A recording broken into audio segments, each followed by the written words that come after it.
Well, hey, welcome to fightbackmedia.com, fightbackmedia.com, fightbackmedia.com. I trust that you are well on this Saturday morning. And we don't normally do a morning report on Saturday, but this is one of the things I wanted to get out because I think it's really, really important to the conversation. You got to be able to have a conversation. Listen, I was talking to a good friend of mine today, and he's a guy who was a Republican candidate for a while. He ran for city council, and he has been, frankly, very, very disenchanted with how the local Republican Party has been conducting itself over the past few years. Um, he contributes it to sort of a uh, Trump focused party on the local level, which is problematical in a lot of senses. And we'll do videos to talk about that too. And he's not necessarily a DeSantis guy because DeSantis has decided to make sure that he has a hook back here in his governorship as he reaches out for the presidency, which he's going to do probably next Tuesday or Wednesday. And my friend's idea is if you're going to go, both hands, both feet, go. Don't be holding back like I'm going to hold on to this for a couple of years. If this doesn't work out, I can come back here. And in some and in some and it's just that's not unique. In some states you can do that. You just couldn't do that here in Florida, but you can now. They just they knew what the rule changes needed to be, and they made them. Um, but this hyper focus on Trump has been, in his view, problematical. And the thing is, when we were talking, the idea was that we were able to talk about these things without being attacked, without being shunned, shunned, shunned, I say, by the some of the Trump supporters here in town. I recently got on to I was invited to a Trump Facebook page, and I actually got a hold of the admin, and I said, "Listen, I just sometimes want to ask questions." And because one of the tenets of the Facebook page is don't post anything negative about Trump. It's a Trump fan club page. I get it, and that's fine. So being respectful, I said, can I post this question? And I gave him what the question was, and I'm going to do a video on that question. So I won't tell you what it is. So you'll just have to subscribe to the channel, and click the notification bell. Subscribe to the channel and click the notification bell, so you'll see when that video drops. Ask him, and I think the way I worded the question, he said it should be okay. I'm guessing I'm going to get my head torn off by these people, but it's okay. It's fine. I'm a grown man. I'm a big boy. I can take it, and I can always just leave. Not a problem. I'm not getting paid to do that. Anyway, it is important that we have these conversations. And this is a conversation about how President Trump conducted first his 2020 campaign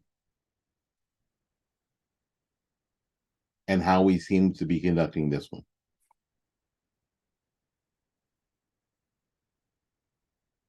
In 2016, now I'm going to use a sports analogy.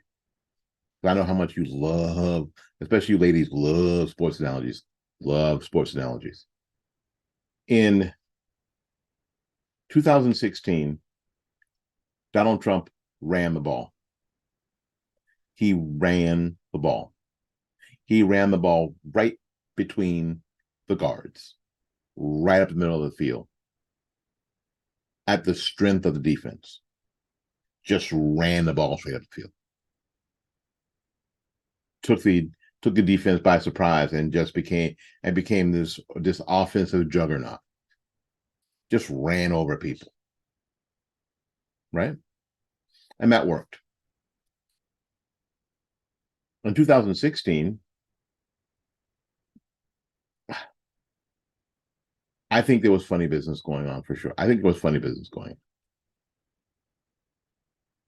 But by the same token, Trump did not change his strategy. Just wanted to run the ball. When he should have mixed in some screens, he should have mixed in some delays. You want a delay means? Shut your damn mouth. He could have just run on his record. He didn't do that. Just ran the ball. Just ran at the heart of the defense at every turn. Same strategy. And now he's doing it again. Even without the funny business, it's going to be a lot more difficult because everybody knows what he's going to do.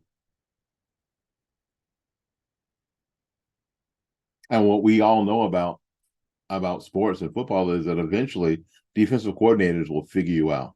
Even if you're Patrick Mahomes, even if you're Joe Namath, even if you're Joe Montana, even if you're Dan Marino, Johnny Unitas, George Blanda, Roger Staubach. Defenses will figure you out. Right? Bart Starr, Dan Fouts. They'll eventually figure you out. It might take a while, but they have figured President Trump out. They know he's going to run the ball. They know they can get him to run the ball. So instead of breaking through for a 50-yard gain, sometimes it's a 3-yard loss. And President Trump's pack just, in my view, suffered a 6-yard loss. You're like, what are you talking about, Will? Well, that's why you're here. So let me tell you. Let me tell you. Trump's PAC, Political Action Committee, it was caught peddling more debunked talking points in the Ron DeSantis tax ad. Former President Trump's super PAC launched a new ad aimed at Governor Ron DeSantis, Republican of Florida taxes. However, there's a problem. The same attack was launched by Adam Putnam in 2018. Even the left-leaning PolitiFact, which used to be the St. Pete Times, which is now the Tampa Bay Times. I'm sad to say that PolitiFact happened right outside this window here. Debunked it. The ad title "Old DeSantis" was launched by Make America Great Again Incorporated, points out DeSantis's past supporting sales tax and claims that if elected president, he will make you pay more. Ron DeSantis tax had a plan to make you pay more with a sales tax here and a sales tax there, here a tax, there a tax, everywhere a sales tax, the ad says, showing photos of meat, eggs, and machinery. Referring to the Fair Tax Act, the ad claims the governor supported a 23% national sales tax where middle-class Americans pay more, which DeSantis co-sponsored and has come back to haunt him and his opponents when he ran for governor in 2018. Now, here's the deal for me. It's only a problem because some of y'all don't get what the fair tax is. Your host is a fair tax dude. Right now, the fair tax has been reintroduced in Congress. And here's the Fair Tax Act. I'm going to read a little bit to you. No, I'm going to read all of it to you. I'm going to post this on the Fight Back Media. I'm going to post a link to it on the Fight Back Media Facebook page, Facebook page, the Morning Report Facebook page, and down here in the description box. It reads, the bill imposes a national sales tax on the use of consumption in the United States of taxable property or services in lieu of the current income taxes, payroll taxes, estate and gift taxes. The rate of the sales tax will be 23% in 2005, with adjustments to the rate in subsequent years. There are exemptions from the tax for used or intangible property, for property or services purchased for businesses, export or investment purposes, and for state government functions. Under the bill, family members who are lawful U.S. citizens receive a monthly sales tax rebate, a family consumption allowance, based on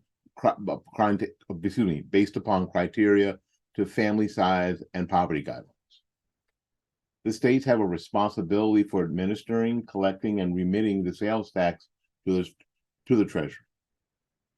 Tax revenues are to be allocated among, first, the general revenue, second, Old Age Survivors Insurance Trust Fund, SSI, right? Disability Insurance Trust Fund, the Hospital Insurance Trust Fund, and the Federal Supplementary Medical Insurance Trust Fund. No funding is authorized for the operation of the Internal Revenue Service after 2027. Finally, the bill terminates the national sales tax if the 16th Amendment to the Constitution that authorizes an income tax is not repealed within 7 years of the enactment of this bill. That's it. That's it. So let's break this down. Yes, a 23% sales tax on the use or consumption in the United States. Now, what a lot of us already know is that we've not always had an income tax, that the founders never thought that an income tax was the way to go. It was always a consumption tax, right? Of taxable property or services in lieu of, that means instead of, the current income taxes. Income tax goes away. Payroll taxes go away. Estate taxes go away. Gift taxes, taxes on giving gifts to your relative, to your kids, the tax on that goes away. The rate of the sales tax will be 23% in 2025, excuse me, with adjustments in the rate in subsequent years. There are exemptions for tax uses on intangible property or property or services purchased for business or export. Here's something I'll make sure I get this.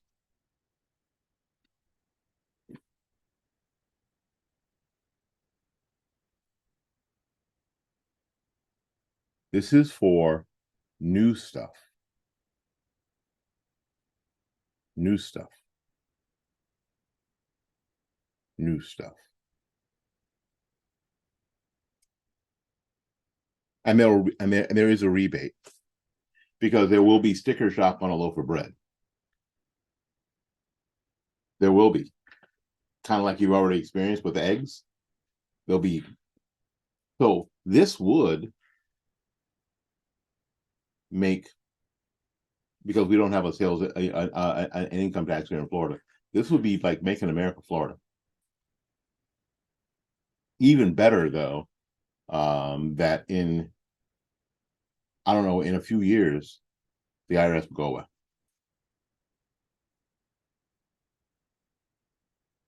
This bill imposes a national sales tax on the use or consumption in the United States of taxable property or services in lieu of the current income taxes, payroll taxes, estate and gift taxes. The rate of sales will be 23% in 2025, with adjustments in subsequent years.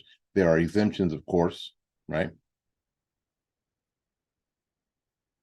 This is really, I think, the only just system.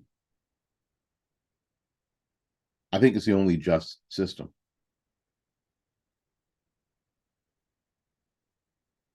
And if Ron DeSantis is a fair tax, if Ron DeSantis is a fair tax dude, like Mike Huckabee, I'm good with it. I am good with it. I think that the Trump administration makes a mistake. I mean, the Trump campaign makes a mistake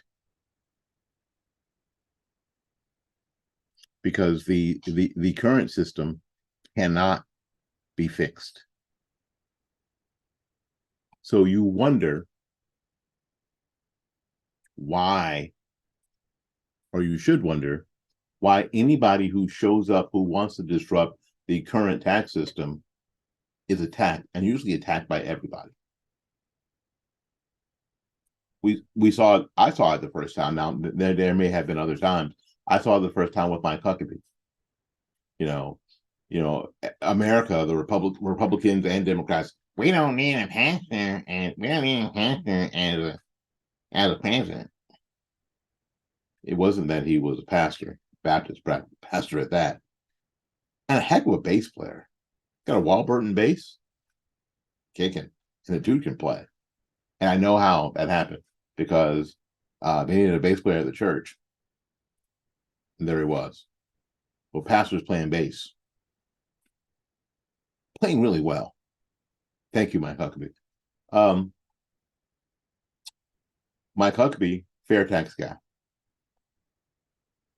Next cycle, flat tax guy shows up.